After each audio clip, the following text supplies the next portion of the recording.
Bom dia, pessoal. Ou boa tarde já, né? Dependendo. O domingo aqui tá oscilando bastante o humor. Oscilações. Pois bem, pessoal. Então, hoje, começando um pouco diferente o horário e vamos tentando diferentes possibilidades. Bom, vamos falar sobre o que eu diria que tem aumentado bastante em termos de problemas psicológicos. Bom dia, pessoal, bom dia. Cada época, dependendo dos valores propostos na sociedade, tu vai desenvolver diferentes tipos de sofrimentos, diferentes tipos de quadros psicológicos. De uma maneira geral, se nós fôssemos pegar no final do século XIX, nós teríamos uma série de dificuldades relacionadas a sexo, uma série de dificuldades relacionadas a prazer, porque era tido como imoral.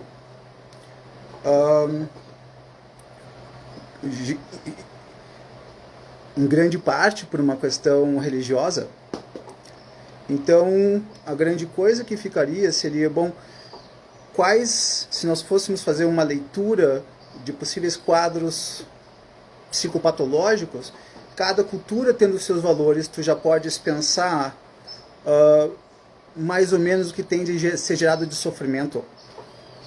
Pois bem, e a gente está numa época em que nós temos uma determinada educação, determinadas propostas sociais que facilitam o que pode ser chamado de transtorno de personalidade borderline. Nós vamos passar por 4 efeitos, por 4 propostas, por 4 ideias, o que é causas comuns, efeitos comuns e prognóstico. Sendo prognóstico, o quanto que dá para mudar isso. Pois bem, primeiro o que é? Vamos entender primeiro o que é personalidade. O que é a personalidade? Existem vários conceitos disso na psicologia, mas essencialmente é um conjunto de características.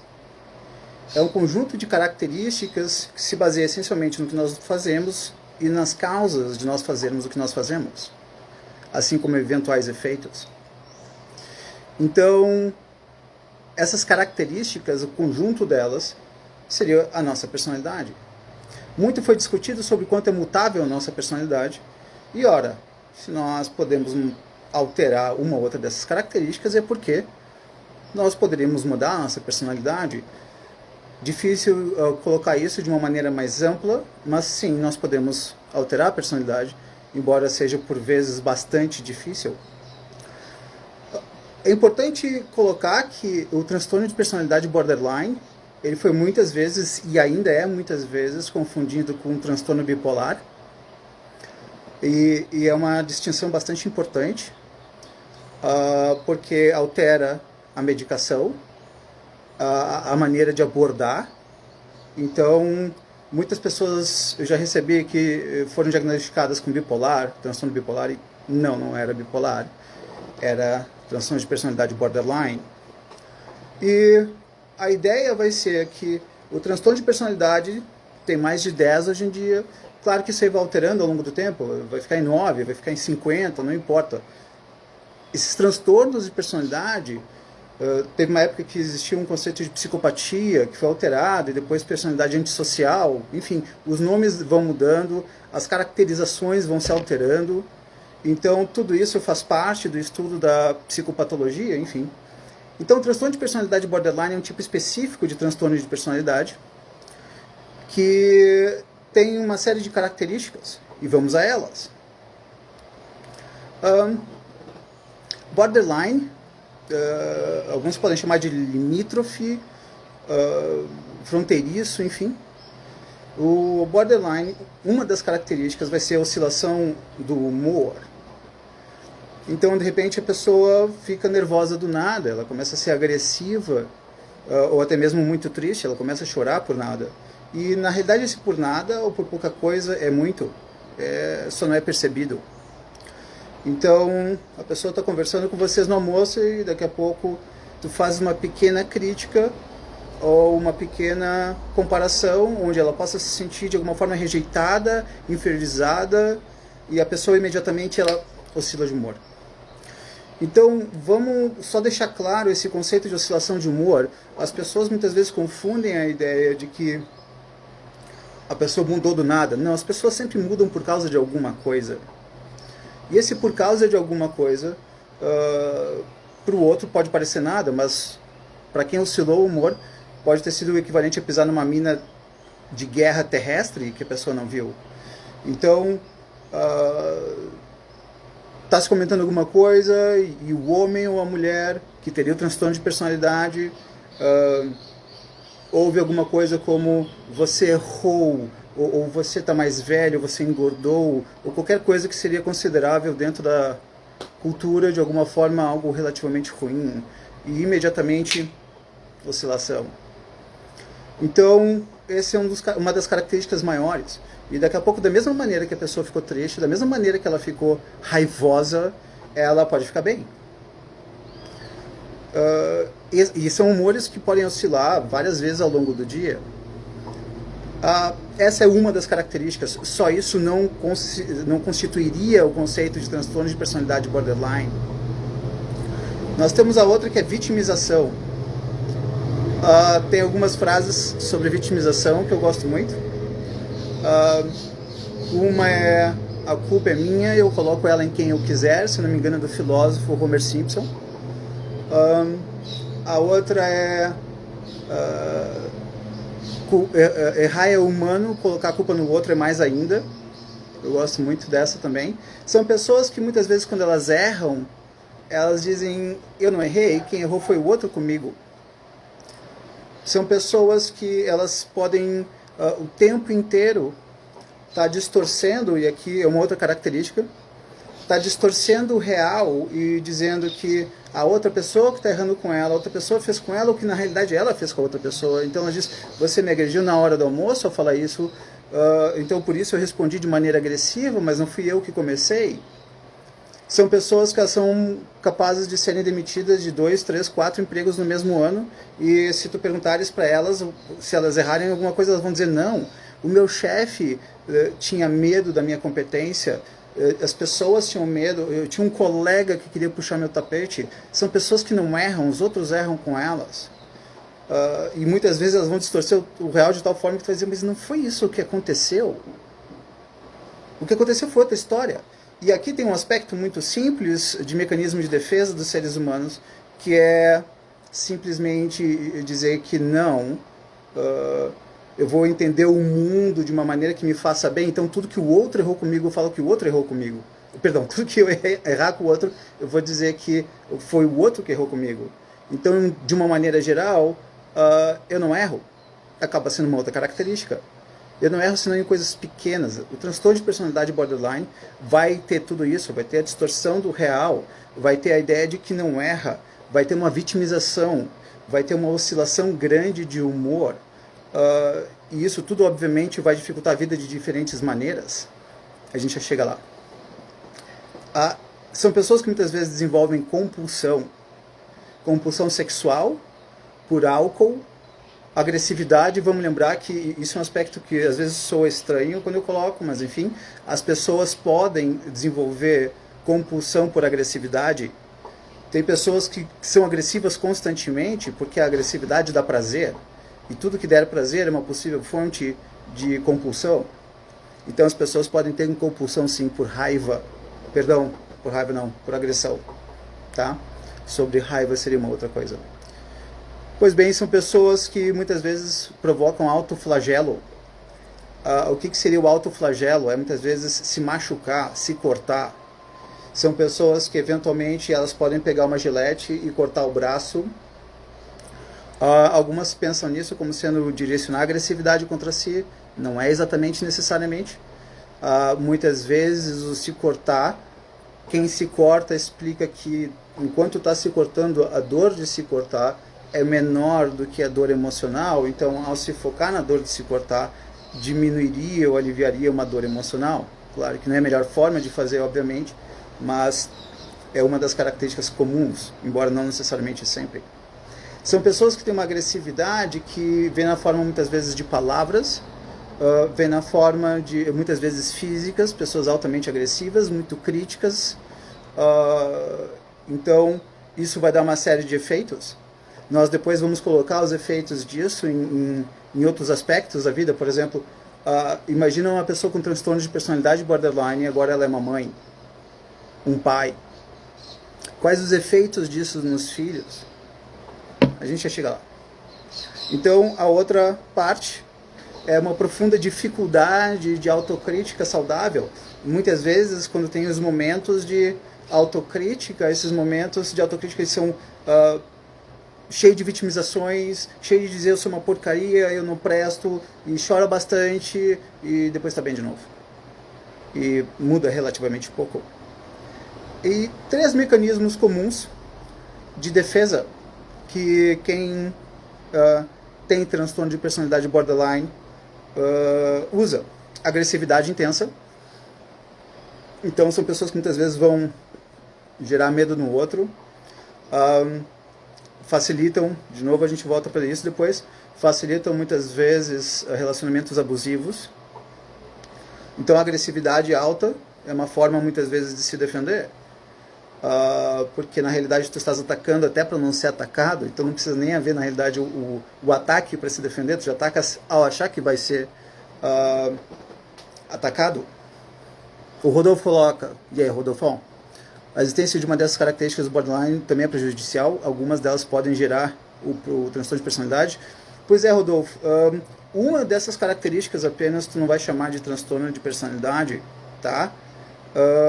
Todos nós temos em algum nível essas características. Uma das coisas mais comuns na faculdade de psicologia, psiquiatria, é que quando a gente começa a aprender os nomes e as diferentes psicopatologias, embora seja discutível o quanto que o transtorno de personalidade é uma psicopatologia, alguns defendem que não, outros defendem que sim, não importa aquilo para nós, mas nós todos temos características praticamente de todas as psicopatologias que tu imaginares. O problema é quando todas essas características se unem numa mesma pessoa. Então, distorcer o real, por exemplo, e eu pensar que alguém fez comigo que na realidade eu fiz com o outro. Então, eu falo, você me agrediu ontem por causa disso, disso, daquilo.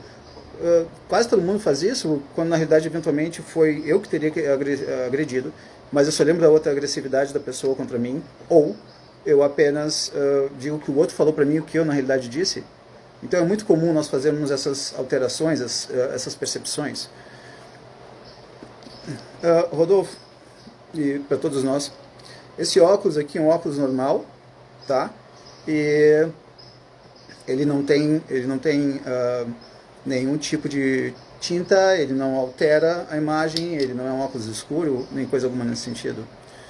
Quando tu usas um óculos escuro, tu alteras a cor de tudo. Quando tu usas um óculos escuro, o que era verde fica verde mais escuro. Às vezes o que é verde muda para outra cor. As nossas inseguranças fazem isso com as percepções que nós temos da vida. As nossas inseguranças dificultam nós percebermos a realidade tal qual como ela é. E praticamente, na realidade, todo mundo tem isso, o borderline também. E como efeito, a gente percebe, nossa, existiu uma rejeição ali, aquela pessoa não gosta de mim, quando na realidade eu tenho insegurança. Então, muitas vezes nossos medos, nossas inseguranças alteram nossas percepções, e isso nos torna borderline. Mas é uma das características do borderline. Tá ok? Então isso é muito importante. O quanto que uma dessas características não é o problema, agora quando tu começas de fato a ter várias dessas, a vida começa a ficar mais difícil para quem as tem e para quem convive com elas também. Então a agressividade é um aspecto bastante comum. A vitimização, o que é vitimização? É quando eu começo a dizer, nossa, o meu chefe está me sacaneando, minha mãe me sacaneou, meu pai me sacaneou, meu irmão me sacaneou, o meu filho, minha filha, meu avô, minha avó, sempre tem alguém sacaneando essa pessoa, como se de repente fosse o grande algoz, e flutua bastante ao longo da vida, certo? Então, nossa, eu sou assim porque o meu pai, quando eu tinha 10 anos de idade ou 8 anos de idade, fez aquilo. Ou porque a sociedade está assim. E por aí vai, a coisa vai longe, vai muito longe. O transtorno de personalidade borderline, ele tem esse aspecto da vitimização e às vezes uma das coisas mais agressivas que uma pessoa pode fazer é derramar uma lágrima. Então, imagina que um pai está com um filho que está desenvolvendo borderline, a gente já vai chegar nisso de como se desenvolve borderline, e sim, é muito um aspecto pedagógico / social, a gente já chega nesse ponto, mas isso está crescendo e vai piorar, não tenho a menor dúvida de que vai piorar, porque a nossa proposta pedagógica atual, motivado, influenciado também por propostas psicológicas, inclusive políticas, está facilitando o transtorno de personalidade borderline, tanto quanto eventualmente seria no final do século XIX dizer que ter sexo ou ter prazer carnal é pecado, e como isso afetava as pessoas psicologicamente, emocionalmente. Então, tu podes ter uma vitimização agressiva do tipo, então o pai está dizendo para uma filha onde ela errou, e agora ela começa a chorar e dizer, eu não sou tudo isso, ou eu vou me matar, e agora ela usa a vitimização dela para atacar o pai. E aí daqui a pouco o pai começa a travar, porque como é que eu vou dizer para minha filha XYZ se ela está dizendo que ela vai se matar? E aqui uma das grandes coisas, quem quiser, eu tenho um blog, eu coloquei alguns textos ali, e no blog eu coloquei um texto chamado A Ditadura da Vítima, e como a vítima ou a vitimização pode controlar toda uma família. Boa parte das características de um filho, de uma filha, mãe também faz isso, que tem a transtorno de personalidade borderline, é como se colocasse uma faca no pescoço e dissesse, se você não fizer o que eu estou pedindo, eu vou me matar. Você tem certeza que você não vai fazer o que eu estou pedindo? Então, tu acabas controlando toda uma família. Se uma família tiver, por exemplo, histórico de suicídio, fica ainda mais fácil isso. Porque dizem, é genético, e não, eu vou querer defender em grande parte que tu podes até atribuir geneticamente algo nesse sentido de que seria pequeníssimo, certo? Então, eu sou uma porcaria, você não me ama, se você me largar, não vou ver razão para me matar, para viver, então eu vou me matar, tem certeza que você vai me largar? E assim é onde é a ditadura da vítima. A vítima que depois vai te chamar de egoísta, e aqui vem uma frase que eu acho excelente também, espetacular, de Bernard Shaw, em que ele coloca que egoísta é quem faz algo sem pensar em mim. Mais ou menos assim. O conceito básico acaba sendo de que muitas vezes a pessoa que é borderline vai chamar os outros de egoísta também, porque o outro, ao não fazer o que ele está pedindo, só está pensando no outro, então o outro é egoísta, quando na realidade o maior egoísta é ele mesmo. Se vocês forem dar uma lida em alguns textos aí nas diferentes mídias, o transtorno de personalidade borderline acaba sendo quase uma coisa tida como relativamente leve.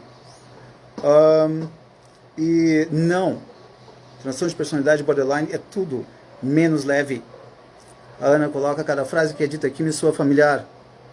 Pois é, Ana, é assim, tá? E às vezes é importante, né, Ana, que tu podes até não falar uma frase, mas basta uma postura do tipo, você quer me deixar, não tem problema. Se eu morrer, a culpa é sua. Se eu me matar, a culpa é sua. E isso é bastante comum.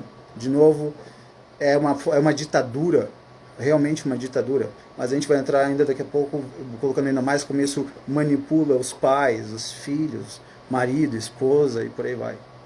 Tá? Pessoal, na medida em que vocês quiserem fazer perguntas, fiquem à vontade. Tá? É um assunto extremamente amplo, complexo.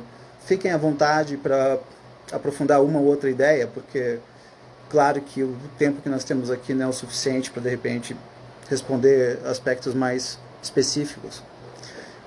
De onde que vêm essas características? Como que nós desenvolvemos uma personalidade? Bom, a gente pode pensar em praticamente algumas ideias. Vamos começar com a genética, para dizer que nós não dissemos. a ideia do genética contribuiria pouquíssimo com isso, porque o máximo que teria talvez algum aspecto genético em que a pessoa fique facilmente irritada, facilitando isso, ou facilmente ansiosa. Muito pouco, muito pouco. Eu não colocaria como sendo a parte genética importante, mas agora sim vamos para outras, e essas sim são importantes. Então vamos pensar em núcleos familiares. Muitas vezes uma mãe ou um pai agressivo, esse é um núcleo normal, tá? Isso acontece com frequência. Então, se eu tiver uma mãe muito agressiva e um pai muito protetor desse filho, a mãe daqui a pouco sendo muito agressiva, a filha ou o filho pode aprender a ser agressivo como a mãe, e o pai fica protegendo esse filho, e a mãe agride, muitas vezes a mãe também se sente culpada, e daqui a pouco agora essa criança começa a aprender a ter esse mesmo perfil. Não tem relação necessariamente com ser um filho único. Claro que às vezes isso pode ser um aspecto, mas definitivamente não é definitivo. Então esse é um aspecto extremamente importante. O quanto que essa pessoa borderline já teria uma mãe borderline, ou um pai borderline, ou além disso, ou diferente disso, apenas uma mãe ou um pai agressivo, mas não necessariamente borderline. Um dos aspectos mais complicados do borderline, na realidade para mim, agora eu vou falar do ser humano de uma maneira geral, e não tem a ver com transtorno de personalidade, é a incapacidade de lidar com crítica ou autocrítica. Pessoas que não são capazes de ouvir onde elas erram, de se perguntar onde elas erram, e sim onde os outros estão errando com elas. Pessoas que têm essa característica de uma maneira geral, elas não vão mudar, porque como é que eu vou mudar se eu acho o tempo inteiro que eu estou certo e o outro está errado? Então esse é um aspecto muito complicado de pessoas com transtorno de personalidade borderline. Tá? Então, aí os núcleos familiares facilitam isso. Vamos comparar aqui. Seria muito comum no passado, eventualmente, um filho acabar no diretor, e via de regra os pais diriam mais ou menos assim: filho, você foi pro diretor? Foi, mãe. Que porcaria que você fez que te levou aí ao diretor? Onde você errou? Essa seria a boa parte da proposta de 40 anos atrás, 50 anos atrás. Hoje, em grande parte, quando o filho vai para o diretor, a pergunta é: onde que a escola errou com meu filho? O que meu filho fez, que na realidade foi apenas uma reação para a escola? Então agora eu estou ensinando aos poucos, aqui é muito importante, assim que os pais, mães ensinam seus filhos, coisas boas e ruins. Mas nesse caso, a mãe, ao proteger muito o filho, está dizendo que os outros erram com o filho vai aprender a pensar que os outros erram com ele, mas ele não erra com ninguém. Pessoas que acham que não erram, pessoas que não se questionam, facilmente continuam sendo quem elas eram a vida inteira. Então, teve uma briga no casal, teve uma briga com o filho, teve uma briga com o pai, teve uma briga com o colega. A culpa nunca é da pessoa. É sempre o outro que começou, o outro que não soube lidar comigo, com as minhas capacidades, enfim. É impressionante. Não deixa de ser um mecanismo de defesa, mas é aquilo que também mantém a situação.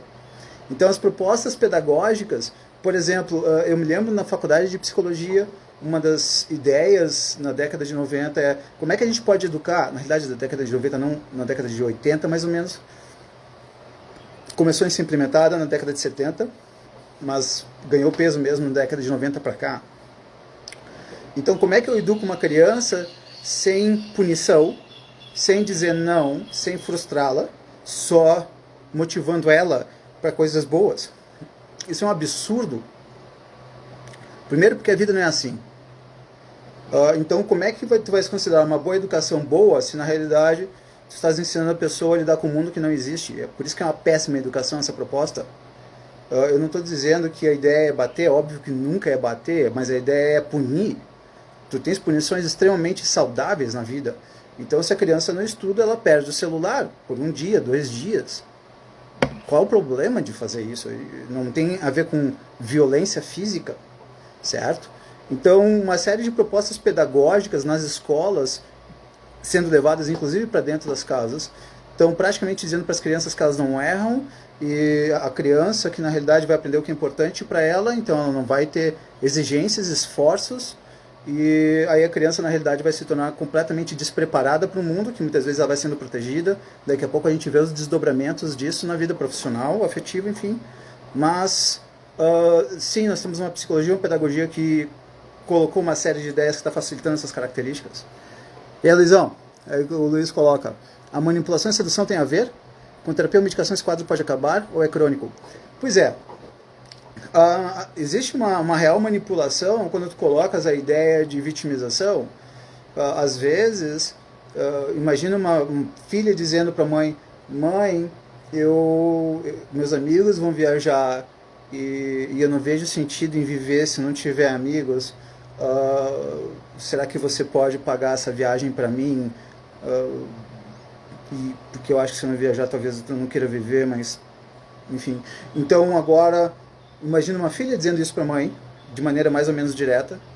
Então essa manipulação pode levar a mãe a dizer, bom, eu pago a viagem para minha filha se mata, e muitas vezes é nisso que vai ficar. Então não deixa de ter uma manipulação aí. E isso é com base nisso que eu coloquei ali anteriormente no blog, o texto A Ditadura da Vítima. Tá? Pessoas que agem dessa maneira ao longo da vida podem mudar, sempre existe a possibilidade de mudança, mas a gente pode dizer que a probabilidade é relativamente baixa. As pessoas, quando elas se acostumam a funcionar de um jeito que faz bem para elas, pelo menos naquele momento, é difícil elas mudarem. Então essa manipulação existe. E se tu colocaste também a sedução ali, Luiz, não deixa de ser uma forma de seduzir, mas enfim, porque a ideia de seduzir é afastar de um caminho. Então de repente os pais estão indo por um caminho, os pais estão tocando a vida, e daqui a pouco o filho começa a dizer, eu vou me matar se eu não ganhar isso, eu vou me matar se alguém não me ajudar, eu não vejo sentido em viver. E essa manipulação toda faz com que os pais parem de fazer o que estavam fazendo e direcionam para o filho. E aí, enfim, não deixa de ser tudo uma grande manipulação também. Tá? De novo, a possibilidade de mudança sempre existe, a probabilidade não é alta. A Vilma coloca, e aí Vilma, seria uma aprendizagem num sistema familiar, num triângulo dramático? É uma das causas, né, Vilma, a questão de que a pessoa vai aprendendo que ela pode agredir, ela não tem punição. Nós temos o que eu chamo de movimento pendular da educação. Na década de 50, na década de 60, nós tínhamos uma educação muito rígida, muito crítica. Imagina então um pêndulo, estou segurando aqui, eu solto o pêndulo, e o pêndulo flutua agora para esse lado. E agora a gente vai para uma educação oposta, e a gente está no efeito da educação oposta. Quem tem mais de 40, a tendência é que cresceu com muito mais crítica do que elogio. Quem tem mais, quem tem menos de 20, a tendência é que cresceu com mais elogio do que crítica. Quem tem mais de 40 tende a ter sido mais exigido do que quem tem menos de 20. Então são características que foram ensinadas pedagogicamente por uma questão em grande parte social da época. Qual é a grande resposta? Ora, é como culinária, é acertar a boa medida das coisas. Então, zero de disciplina é um problema.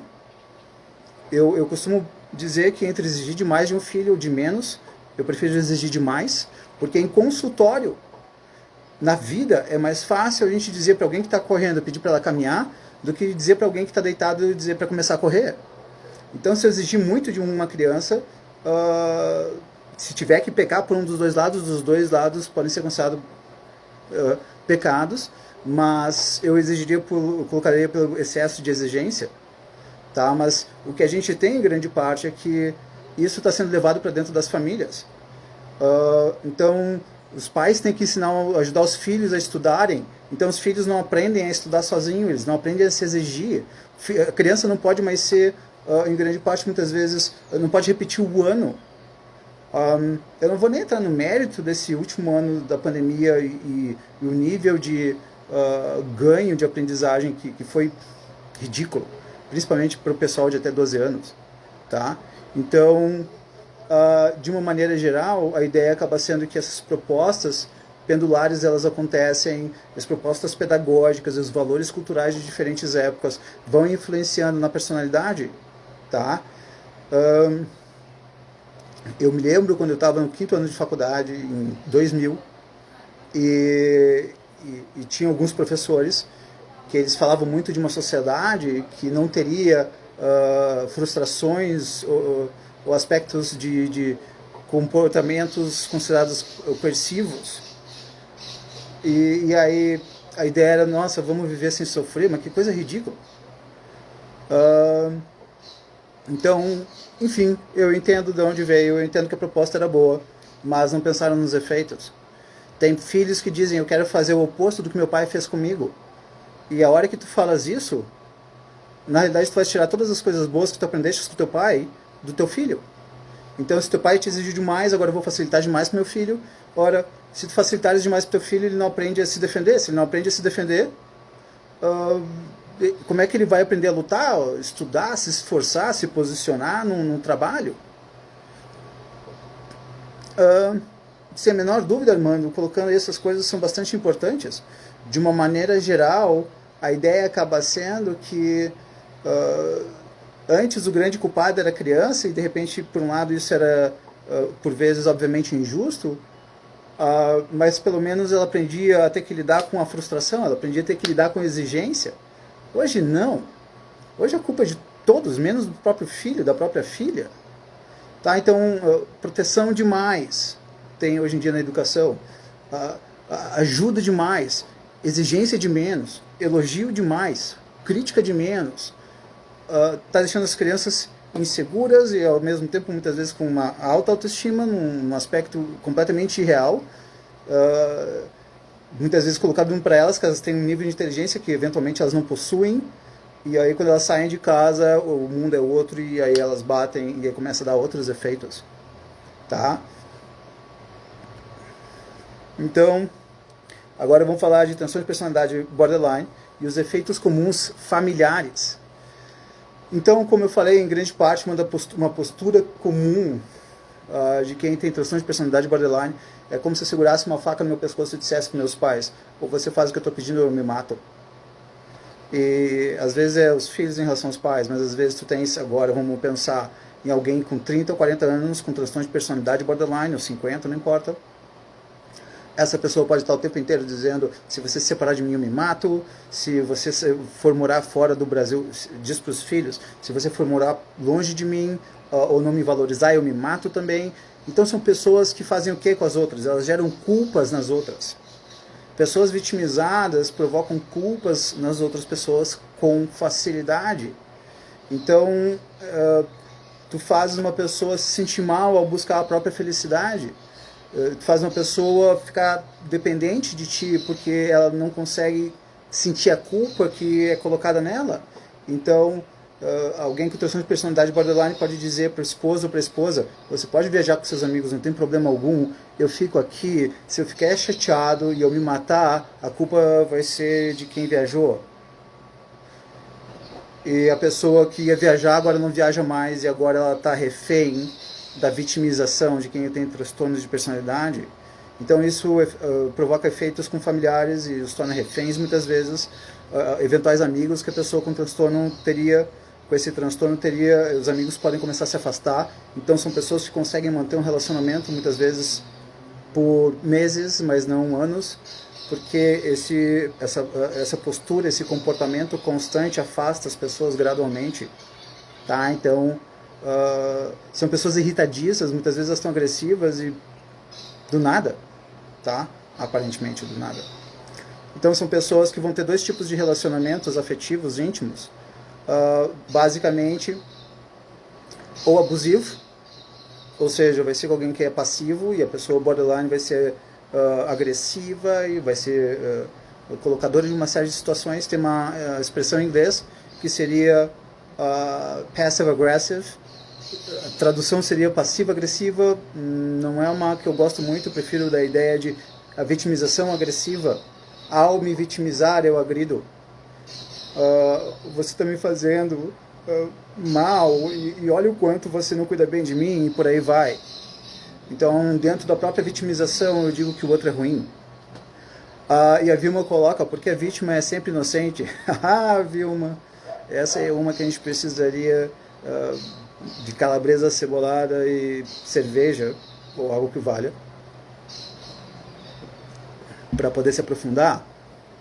Mas o que eu posso te dizer de uma maneira geral é que as pessoas que sofrem, elas são tidas quase como exaltadas na nossa sociedade. Então, se eu sofro é porque de alguma maneira eu sou um coitado, mas ninguém pergunta por que ela está sofrendo. Porque muitas vezes, a hora que tu vai ver o porquê que ela está sofrendo, ela que fez um monte de bobagens. Quantas vezes eu já vi mães, pais, amigos, amigas, esposas sendo rejeitados, sendo abandonados, sendo largados, e eles choram por causa disso, dizendo que o outro é o grande algoz, mas na realidade ele nunca parou para se perguntar, será que eu fiz bobagem com essa pessoa que me deixou? E então, não, coitadinho, aquela pessoa está sofrendo, então claramente ela é certa e quem a deixou é errada. Isso é um absurdo, é um raciocínio bastante preguiçoso, uma lucidez preguiçosa com relação a quem é o ser humano. Aí a Karina coloca, às vezes essa manipulação é mais velada, não escancarada como ameaçar se matar. Como alertar sobre essas posturas, essas outras posturas? Pois é, nós temos três bases. A comunicação entre as pessoas ocorre de essencialmente três formas: as palavras, os tons das palavras utilizadas, o humor, a emoção que vem nas palavras e a própria expressão corporal, até mesmo apenas facial. Então essas são as três formas básicas de como nos comunicamos. E nesse sentido, tu pode usar apenas uma postura de coitado, e ao usar uma postura de coitado, a pessoa imediatamente já fica com pena, porque, olha, coitado, ele está sofrendo. E muitas vezes ele está sofrendo porque essa pessoa se colocou numa situação complicada. Existem dois grandes tipos de problemas na vida: aqueles que plantaram no nosso campo por nós e aqueles que nós plantamos. E de uma maneira geral, o que acaba acontecendo é que a gente precisa resolver os dois. Só muitas vezes a gente está tendo que lidar com um problema que nós criamos.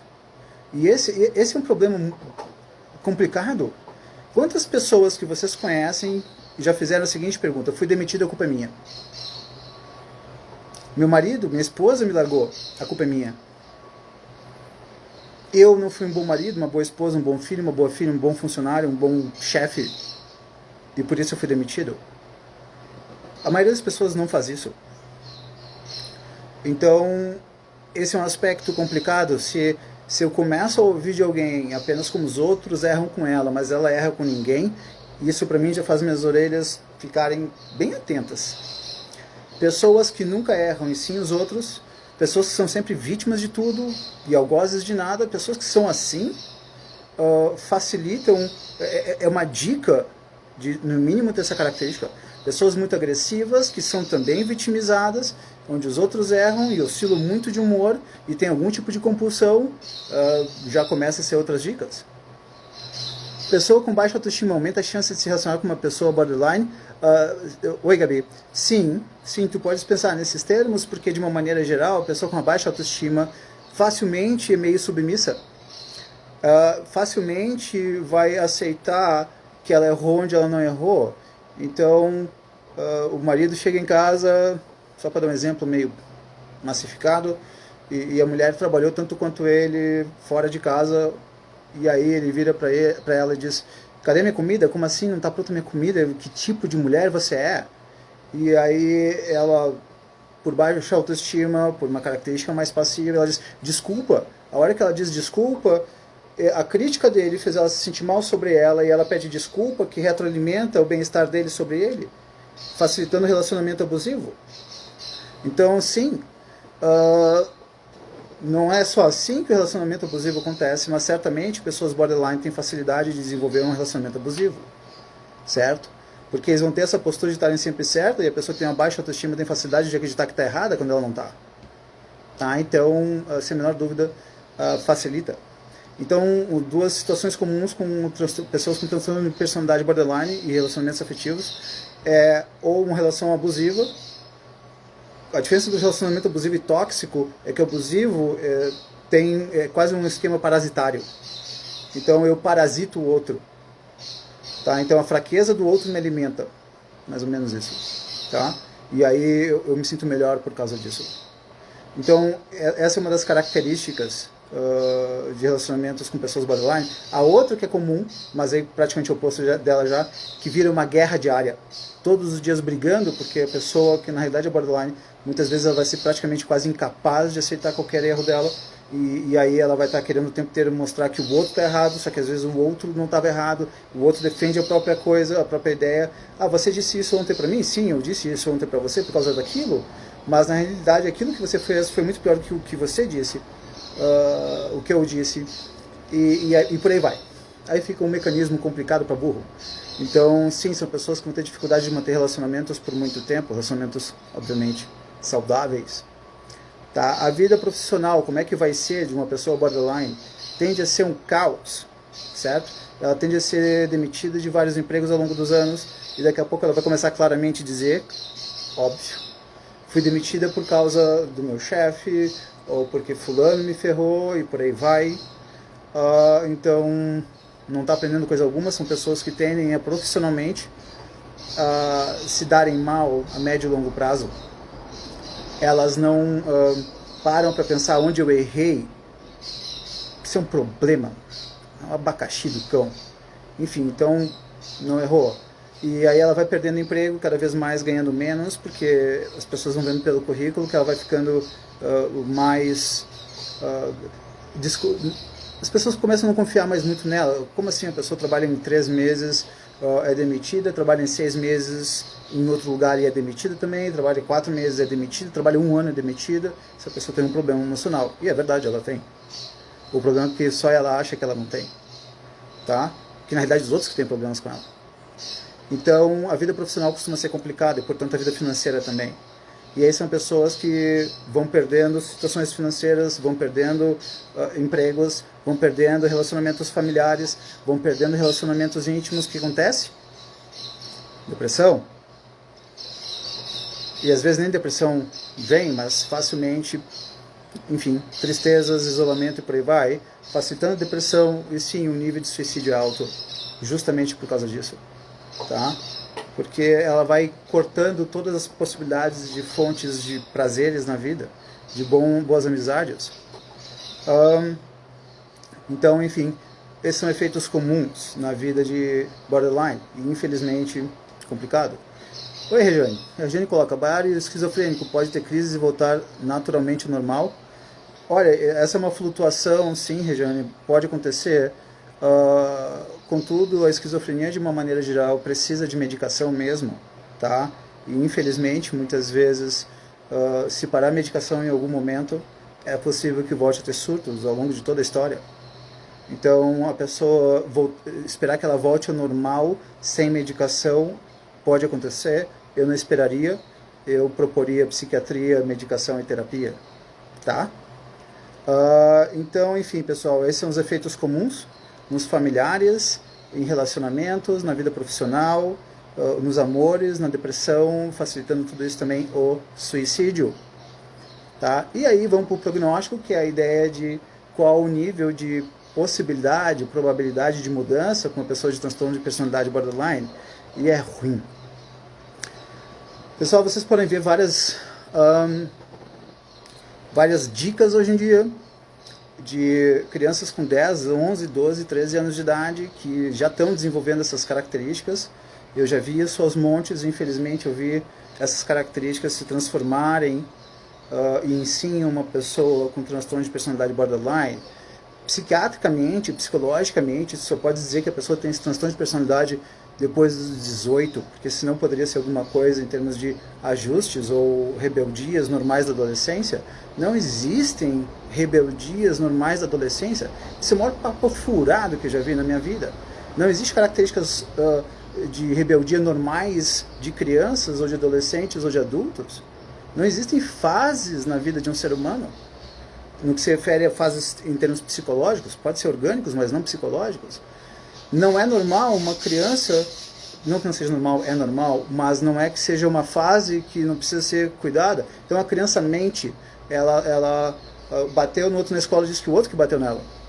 Ou que ela só bateu depois de ela ter apanhado, mas na realidade é ela que bateu antes. E aí, uma criança que está mentindo, é normal? Sim, é normal as pessoas mentirem, mas não tratem isso como sendo normal no sentido de não merecer algum tipo de punição, algum tipo de conversa, algum tipo de crítica. É necessário tudo isso? Mães e pais, ao acharem que é uma fase normal, a criança vai sair dali espontaneamente. Não existe sair espontaneamente no que se refere a esse facinho. Olha o ridículo. Então esse ridículo aconteceu em 97 mais ou menos, em que uma grande pedagoga do Brasil foi dar uma palestra na faculdade onde eu fazia psicologia, PUC de São Paulo, e essa pedagoga chega lá e fala um dos maiores absurdos, que é o efeito em grande parte do que a gente está vendo hoje, que diz mais ou menos assim: as crianças sabem o que é melhor para elas, nós só precisamos criar o contexto para elas aprenderem o que é melhor para elas. Sério? Como assim, meu? Sério que tu vai querer dizer que uma criança, entre jogar videogame e fazer a tarefa da escola, ela vai ter facilidade em fazer a tarefa da escola? Ela vai fazer o que dá prazer para ela, mas não o que é bom para ela. A gente precisa diferenciar. Isso me dá prazer, mas me faz bem? Então é isso que a gente precisa muitas vezes colocar. E é isso, eu me lembro de um conhecido meu, em que a filha estava desenvolvendo claramente borderline, e eu virava para ele e dizia: meu, cuida com isso, dá uma olhada nisso. A tua filha tem essa característica, essa característica, essa característica. Se tu não punires ela, se tu não mostrar para ela outras coisas, ela vai acentuar essas características. Ela tinha cerca de 11, 12 anos quando eu comecei a falar isso, e não, ele fez nada nesse sentido e continuou mantendo a educação como era, e a filha hoje está fazendo praticamente tudo depois de vários anos. Estava ali, as características do borderline estavam ali, tá? De novo, características borderline, agressividade alta, nunca erra, o outro que erra. Quando ela erra, muitas vezes, ela inclusive quando é criança acaba sendo protegida pelos pais, e aí ela não tem a punição do erro dela, e aí quando eventualmente ela começa a ter punição social, com 30 anos, ela não sabe lidar com isso, e ela vai se complicando cada vez mais, com 30 anos, 25, 22, enfim. Tá, pessoal? Então, é assim que a pedagogia e a psicologia facilitam, e na realidade praticamente formam um transtorno de personalidade borderline em diferentes pessoas hoje em dia. A nossa sociedade está propondo isso, então a gente tem que cuidar muito. Os pais culpados querem fazer tudo pelos seus filhos, e aí os filhos recebem elogios, eles recebem ajudas, ficam super protegidos, achando que estão certos o tempo inteiro. Não é bom. E a Jane coloca: muitas pessoas não querem ver e assumir o problema e buscar soluções. Pois é, Jane, infelizmente isso aí é o normal do ser humano. O outro é que erra, eu não. Tá? Então, pessoal, uma vez que se desenvolve essa personalidade borderline, difícil de mudar, tá? Então, quanto antes houver algum tipo de intervenção, melhor. E claro que os pais não gostam de perceber, de ver que os filhos podem ter esse transtorno de personalidade, porque é ruim, tá? Então, até para tentar diminuir a probabilidade de ter, começou a ter essas dicas, a criança começa a ter oscilações muito grandes de humor, ela precisa ser o centro das atenções o tempo inteiro, ela não sabe lidar com críticas, ela precisa sempre a melhor, ninguém pode ser mais bonita que ela, ninguém pode ser mais inteligente do que ela, ou ela não sabe lidar com essas coisas quando elas acontecem. Alto nível de agressividade, facilidade de compulsão por comida, de novo, álcool, sexo, seja lá o que for. Claro que eu já estou falando agora mais de adolescente. Pessoal, essas características é bom para os pais observarem e não acharem que é uma época que deve deixar passar e mudar nada na educação dessa criança, desse adolescente. Sim, você pode estar desenvolvendo uma personalidade que vai levar a uma transtorno de personalidade borderline e que vai dificultar a vida da família e dela mesma para ela ao longo de toda a vida, facilitando inclusive um suicídio. Ser pai, ser mãe é uma das coisas mais difíceis que existem, e sem menor dúvida não é fácil pensar nisso tudo, mas muitas vezes, definitivamente, pelo menos no que se refere a esse transtorno de personalidade, prevenir é melhor que remediar, até porque muitas vezes não dá para remediar, tá, pessoal? Então, espero que tenha tido alguma utilidade essas ideias. Como sempre, fiquem à vontade para me mandar uma ou outra mensagem no Instagram, no chat. Eu confesso que às vezes esqueço de entrar, mas eventualmente eu entro uma vez a cada tanto tempo. Mas, pessoal, eu afirmo que vai piorar ainda. Pessoas com esse tipo de transtorno de personalidade, e é importante trabalhar isso mais na prevenção, porque depois fica difícil resolver isso, viu? Tá, pessoal? Agradeço a companhia de vocês, espero que todos tenham um belo domingo e fico à disposição para mais perguntas ou propostas de temas. Fiquem à vontade. Muito obrigado. Bom domingo para todos nós. Tchau, tchau.